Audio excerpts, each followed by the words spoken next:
লেখো কথা আমার পরীক্ষার ওই হলে, পড়বো যা সব থাকবে মনে শুধু চপলালে।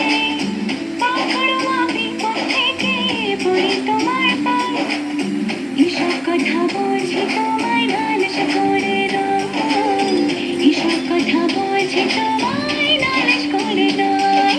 সরস্বতী বিদ্যাবতী তোমায় দিলাম খোলা চিঠি, একটু দয়া করো মাগো বুদ্ধি যেন হয়।